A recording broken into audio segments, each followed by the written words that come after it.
What is the bond order of benzene? Benzene का bond order क्या है? Electronic नहीं बने, ये उस रूल पर नहीं होता, ये उस रूल पर नहीं होता। इसके लिए मैंने बोला हुआ था कि इसमें उस पर कोई रूल अप्लाई नहीं होता, ये आप लोगों को डायरेक्ट याद रखना है।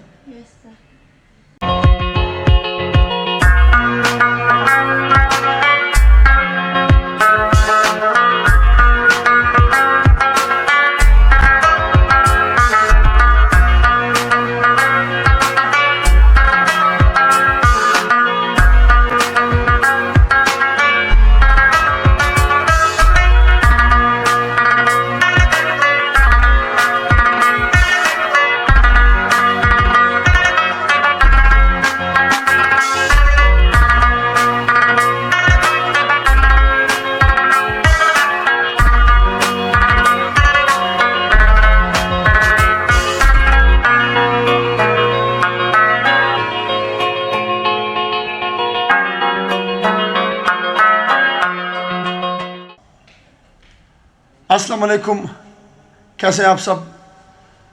उम्मीद है आप लोग खुशबाश होंगे। मैं अपना केमिस्ट्री इंस्ट्रक्टर दुर मोहम्मद, और हम डिस्कस कर रहे हैं अपनी यहाँ पर केमिस्ट्री के सब्जेक्ट को अच्छे कॉन्सेप्ट के साथ। हमारी कोशिश रहती है कि आप लोगों तक अपने कॉन्सेप्ट्स को क्विज़ के अंदाज़ में, अपने कॉन्सेप्ट्स को लेक्चर्स के अंदाज़ में, अपने कॉन्सेप्ट्स को टेस्ट एंड डिस्कशन की अंदाज़ में पहुँचा सकें।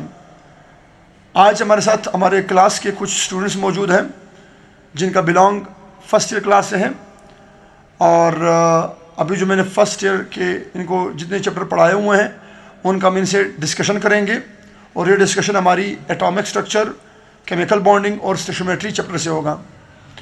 तो चलते हैं राउंड 1 की तरफ। हमारा जो राउंड 1 है उसमें 5 क्वेश्चन पूछे जाएंगे। हर क्वेश्चन के ऑप्शंस भी दिए जाएंगे। ऑप्शन में से ये टिक ऑप्शन को क्या करेंगे, सेलेक्ट करेंगे। एंड सेकंड जो हमारा राउंड होगा उसमें बगैर ऑप्शन के दिया जाएगा। जस्ट मैं बोलूँगा आंसर इन्होंने डायरेक्ट देना है, ऑप्शन नहीं बताया जाएगा। हमारे साथ रहिए, इंशाल्लाह आप लोगों को बहुत बड़ा फ़ायदा होगा। और काइंडली हमारे चैनल को अपने दोस्तों के साथ शेयर करते जाएँ ताकि उन तक भी ये कॉन्सेप्ट्स पहुँच जाएँ। तो शुरू करते हैं। हमारे पास हमारे राइट साइड पे बैठी हुई ग्रुप ए और हमारे लेफ्ट साइड पे बैठी हुई ग्रुप बी। हम ग्रुप ए और ग्रुप बी से 1 बाय 1 सवाल करेंगे। क्वेश्चन 1, क्वेश्चन 2 इस अंदाज में चलाएंगे।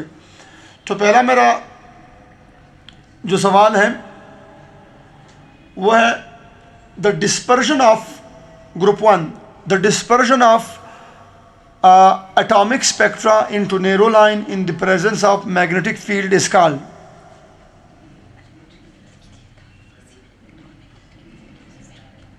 शाबाश, मशवरा करते जाए फिर मुझे एक आंसर दें, ठीक है?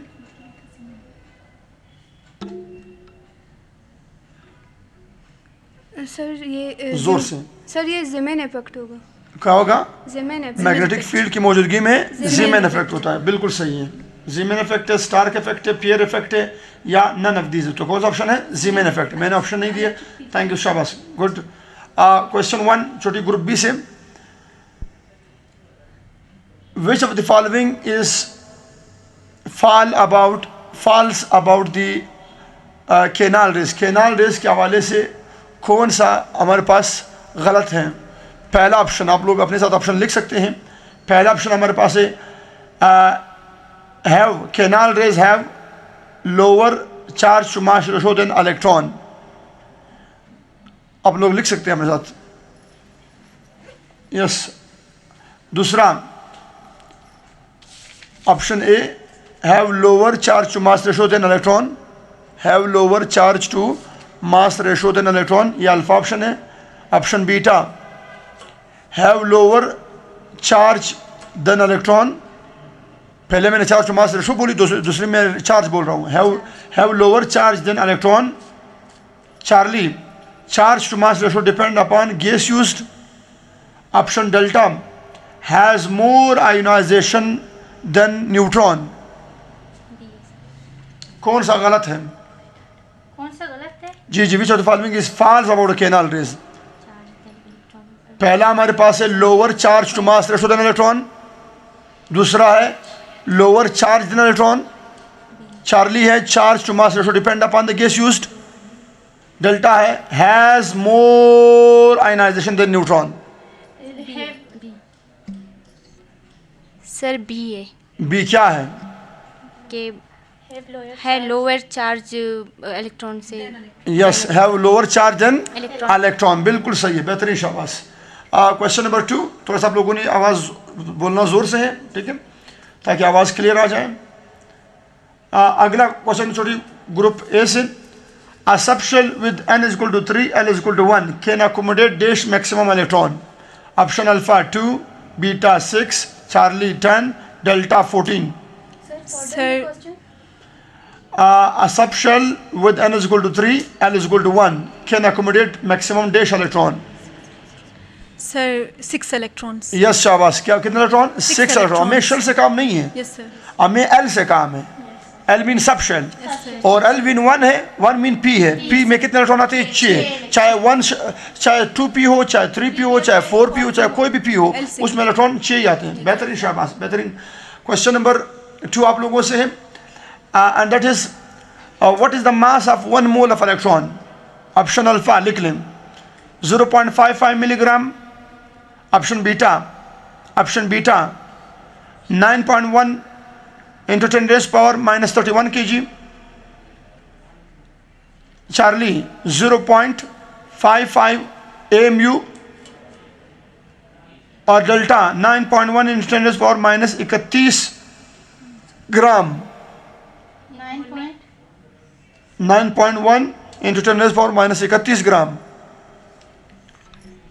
Number A 0.55 milligram. 0.55 milligram, yes, बेहतरीन, शाबाश। 0.55 milligram is the electron 1 mole electron mass. Yes, जिसे आप लोग मोलर मास ऑफ इलेक्ट्रॉन भी बोल सकते हो, ठीक है, गुड, शाबाश, बेहतरीन।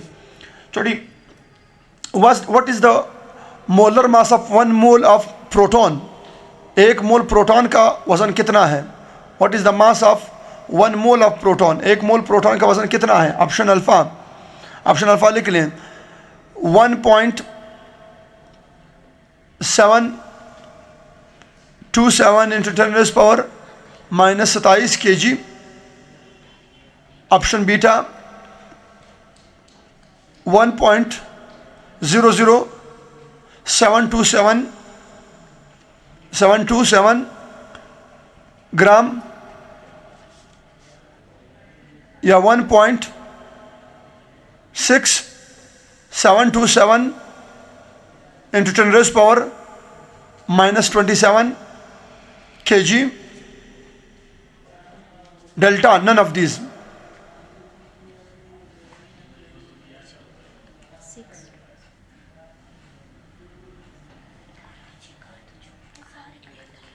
सर फर्स्ट वन जो है वो 1.727 ज़बरदस्त की ताकत -7 kg या सिर्फ -27? -27 kg लिख लो, -27 ग्राम लिख दो, जो भी है, ऑप्शन है, बस आप लोगों ने सही को क्लिक करना है। सही कौन सा है? मशवरा कर ले, बस मशवरा कर ले। मशवरा क्या करें? हम लोगों ने पढ़ा हुआ था बहुत ही अच्छे अंदाज के साथ। सर अल्फा वाला So 1.727 into 10 raised power minus 27 kg. No, गलत है। सर बी है। बीटा ऑप्शन सही है। 1.00727 ग्राम, अगर याद हो, जी सर। क्योंकि ये एमयू में आ रहा था और इस एमयू को हमने कन्वर्ट करना था किस चीज़ में? ग्राम में। बस सिर्फ ग्राम लगाना था, ठीक है, मसला नहीं है। अभी भी आप लोग फाइट कर सकते हैं, प्रॉब्लम नहीं है। आप लोग भी सुन लें, जो स्टूडेंट मुझे सुन रहे इस वक्त। 1 मोल प्रोटॉन का जो वज़न है वो है 1.00727 ग्राम, क्योंकि एमयू में है, एमयू कन्वर्ट कर दो ग्राम में तो मोल बन जाएगा। सही है, आगे चलते हैं। नेक्स्ट क्वेश्चन नंबर तीसरा, थर्ड है। क्वेश्चन नंबर 3 आप लोगों से है कि the electronic configuration rule in which the spin of electron is in an orbital is determined is called. Option alpha Aufbau principle, option beta Pauli, option Charlie Hund's, option delta N+L rule. Sir वापस the electronic confusion rule in which spin of electron is determined in an orbital. एक orbital के अंदर electron के spin के बारे में जो rule बात करते हैं उसका नाम क्या है, वो कौन सा रूल है? आबाउ रूल है, हंड्स रूल है, पॉली एक्सक्लूजन प्रिंसिपल है, या N+L रूल है? डिस्कस कर रहे, डिस्कशन क्या करें, आपस में मशवरा क्या करें, फिर बताया करें। सर ऑप्शन सी पाली। या शाबाश, पॉली एक्सक्लूजन प्रिंसिपल। क्योंकि पॉली एक्सक्लूजन प्रिंसिपल ने क्या बोला था कि एक इलेक्ट्रॉन क्लॉकवाइज दूसरा एंटी क्लॉकवाइज रखेंगे। सही है। अगला सवाल आप लोगों से,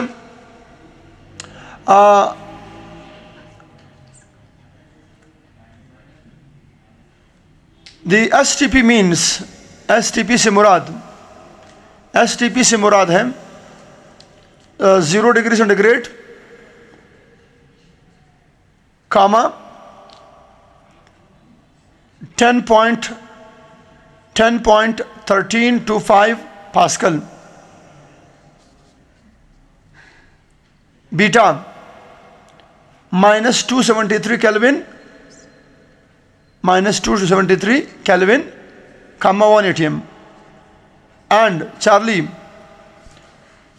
32 Fahrenheit, 76 torr,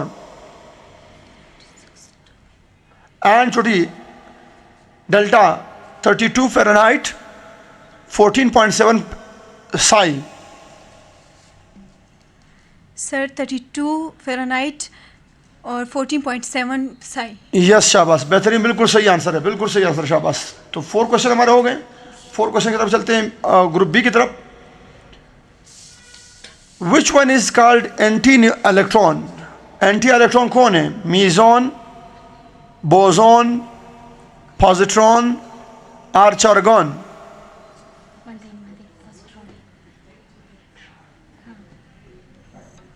sir positron. Yes, positron is called what? Anti-electron. Question number 5th and last from group A. The number of nodes in S subshell is given by a formula: A option alpha n, option beta, option alpha n, option beta n-1, option Charlie n square, option delta 2n square. Sir option N-1। N-1 beta option है। शाबाश, बिल्कुल बेहतरीन है, ज़बरदस्त, शाबाश। और last हमारे पास आ रही है ग्रुप बी से,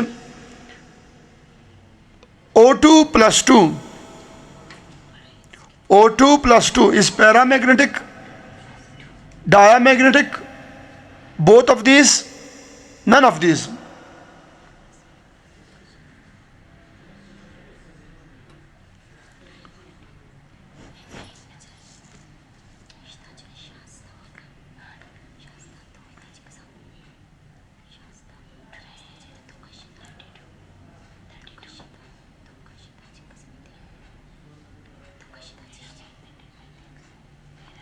टाइम लेप ना करें please. Sir option beta, option A paramagnetic. Option A paramagnetic गलत है, डायामैग्नेटिक है। क्योंकि O2+2 जो है वो आपके पास उसमें 14 इलेक्ट्रॉन आते हैं, और 14 इलेक्ट्रॉन मैंने बनाया हुआ था कि इवन वाले क्या होते हैं, डायामैग्नेटिक ही होते हैं, सिवाय 16 के और सिवाय 10 इलेक्ट्रॉन के, बाकी सारे आपके पास क्या है, डायामैग्नेटिक है। सो आप लोगों का जो क्वेश्चन है वो रॉन्ग कंसिडर होगा। ठीक है छोटी। अच्छा, पहला राउंड हमारा इक्वल हो गया, दोनों साइड्स ने एक एक क्वेश्चन रॉन्ग किया और 4 क्वेश्चन दोनों साइड के बराबर रहे। चलते हैं राउंड बी की तरफ। राउंड बी हमारे पास है, यहाँ पर मैं जो क्वेश्चन को दूंगा इसमें ऑप्शन नहीं होंगे, बगैर ऑप्शन के होंगे। चलो जी शुरू करते हैं। Which orbital is non directional? What is the bond order of benzene? Benzene का बॉन्ड ऑर्डर क्या है? इलेक्ट्रॉनिक नहीं बने, ये उस रूल पर नहीं होता, ये उस रूल पर नहीं होता। इसके लिए मैंने बोला हुआ था कि इसमें उस पर कोई रूल अप्लाई नहीं होता, ये आप लोगों को डायरेक्ट याद रखना है।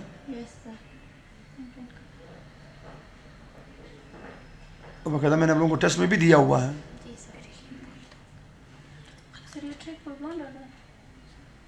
तो ये उस पर ट्रिक अप्लाई नहीं होता ना, तो मैंने डायरेक्ट आप लोगों को बताया हुआ था। Bond order of benzene is 1.5. कितना है? 1.5. बेंजीन में जो कार्बन कार्बन है उनकी जो बॉन्ड होते हैं, बॉन्ड ऑर्डर होते हैं, वो क्या होती हैं? 1.5 बॉन्ड ऑर्डर से चलती हैं. कौन सी चलती हैं? 1.5 बॉन्ड ऑर्डर से चलती हैं. चलें आपकी तरफ आते हैं, क्वेश्चन थर्ड की तरफ. तो group B,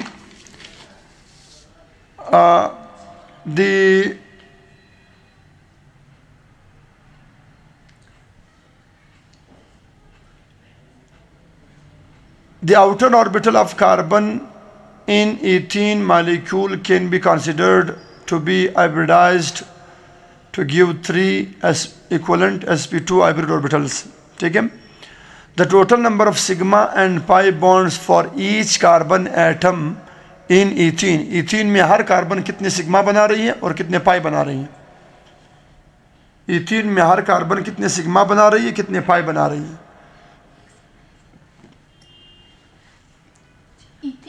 Yes.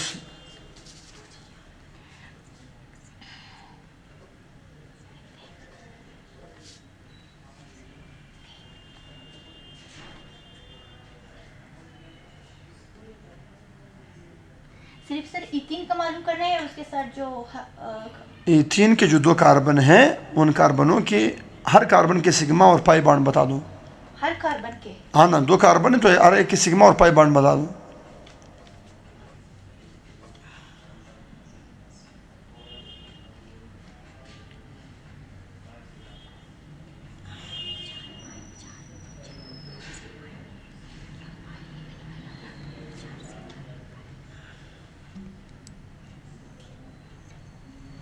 Sir 1 pipe और सिग्मा. एक कार्बन? सर इथीन का टोटल पूछ नहीं रहे हो?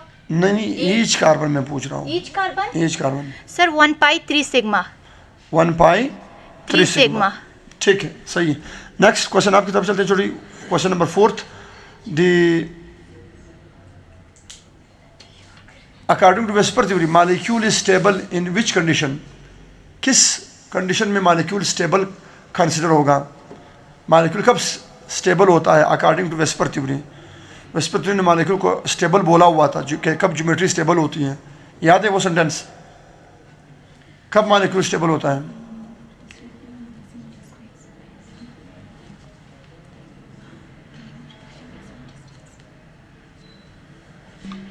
Sir minimum repulsion and maximum distance. शाबाश. मैक्सिमम डिस्टेंस हो और मिनिमम रिपल्शन हो तो मॉलिक्यूल क्या होगा? स्टेबल कंसिडर होगा. ये according to VSEPR theory. Question number 4th. Yes छोटी, क्वेश्चन नंबर 4 हमारे पास है. What is the bond order of N2-2? What is the bond order of N2-2? What is the bond order of N2-2?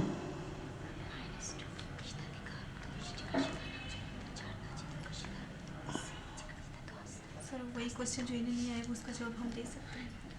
नहीं, आपका अलग होगा. Sir जी जोर से बोलें. What is the bond order of N2-2? Total कशी चल बाकी मका टोटल कशी दो वाजता हंती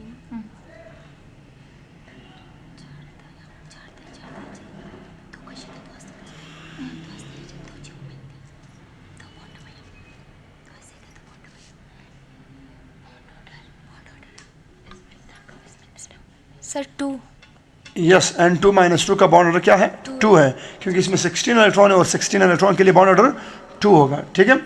नेक्स्ट लास्ट क्वेश्चन. अगर आप सही कर जाते हैं और ये लोग गलत कर जाते हैं देन आप लोग फिर बराबर होंगे, और अगर आप लोग सही कर जाते हैं और ये लोग भी सही कर जाते हैं तो ये लोग विन कर जाएंगे, और अगर आप लोग दोनों गलत कर जाते हो फिर भी ये लोग विन कर जाएंगे. ठीक है. तो last question is S character has dash relation with electronegativity. Electronegativity में और एस करेक्टर में क्या रिलेशन है? एस करेक्टर तो जानते हो ना? एस हाइब्रिडाइजेशन में एस करेक्टर कितना हो?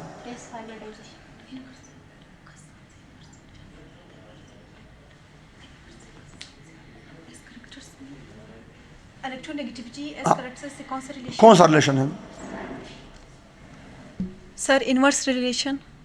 नो, डायरेक्ट रिलेशन है. डायरेक्ट रिलेशन है एस करेक्टर के साथ किसका, इलेक्ट्रोनेगेटिविटी का, क्योंकि इलेक्ट्रोनेगेटिविटी जितना एस करेक्टर बड़ा होगी उतनी इलेक्ट्रोनेगेटिविटी ज़्यादा होती जाएगी। तो आप लोग का ऑप्शन हो गया रॉन्ग, क्वेश्चन रॉन्ग। चले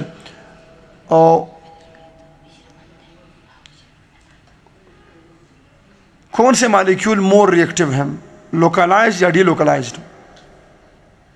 कौन से मॉलिक्यूल मोर रिएक्टिव है, लोकलाइज्ड या delocalised?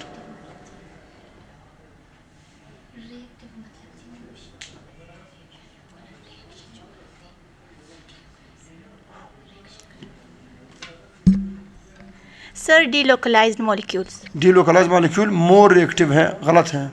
Localised molecule more reactive होते हैं, डीलोकलाइज्ड मॉलिक्यूल स्टेबल होते हैं। आप लोगों ने, मैंने कसरत आप लोगों को चेंज कर दिया, लोकलाइज्ड मॉलिक्यूल स्टेबल होते हैं, डीलोकलाइज्ड मॉलिक्यूल। तो डीलोकलाइज्ड मॉलिक्यूल स्टेबिलिटी अगर मैं पूछता आप लोग फिर सही थे, मैंने रिएक्टिविटी पूछ ली, कसरत मैंने उल्टा पूछा। रिएक्टिविटी जो है वो लोकलाइज की क्या रिएक्टिविटी है, ज़्यादा है, और डीलोकलाइज की रिएक्टिविटी कम है, क्योंकि उनके इलेक्ट्रॉन मूवमेंट करते हैं तो उन पर रिएक्टिविटी या उन पर अटैक इजीली पॉसिबल नहीं है, जबकि लोकलाइज में इलेक्ट्रॉन फिक्स होते हैं, उन पर अटैक करना आसान होता है। अल्लाह सर मेरे ज़हन में लोकलाइज्ड। तो आप लोग गलत पूछते हो, बोलते हो ना, तो आप लोगों को इस बात का एहतमाम करना चाहिए था कि आप लोगों को अपने टॉपिक में रहे ना, ताकि आप लोगों को याद रहे। तो मैंने इसी वजह से आप लोगों को मशवरे का टाइम देता हूँ कि आप लोग मशवरा किया करें, मशवरे के बावजूद बताया करें, ठीक है। तो बहरहाल आप लोगों के इस कंपटीशन का टाइम वाइंड अप हो जाता है, और ये जो मुकाबला है ये विन करती है ग्रुप भी। विन कोई नहीं है, लूज़ कोई नहीं है, ये जस्ट एक यहाँ पर एक रिहर्सल है, कुछ बच्चों के क्या कहते हैं कॉन्फिडेंस लेवल की बहाली हो रही है, कुछ स्टूडेंट्स अपने लेवल को बेहतर बना रहे हैं, उसलिए हम लोगों ने क्विज़ कंपटीशन रखी हुई है। जो स्टूडेंट्स हमें इस वक्त देख रहे हैं उनकी भी आहिस्ता आहिस्ता मॉडिफिकेशन होती रहेगी, उनका भी कॉन्सेप्ट आहिस्ता आहिस्ता क्लियर होता रहेगा।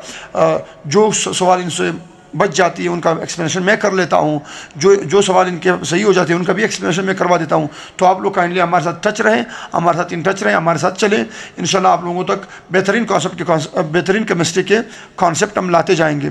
मेरे यूट्यूब चैनल को सब्सक्राइब करें, मेरे फिज़िकल क्लासेस में स्टूडेंट्स को लाते जाएं, मेरे जूम क्लासेस में, ऑनलाइन क्लासेस में भी अपने दोस्तों को ज़रूर इन्फॉर्म करें कि मेरे जो बलूचिस्तान से बाहर के स्टूडेंट्स हैं, केपी फेडरल के स्टूडेंट्स और बलूचिस्तान के जो दूर दराज के इलाकों हैं उनके लिए मैंने जूम के क्लासेस भी स्टार्ट किए हुए हैं।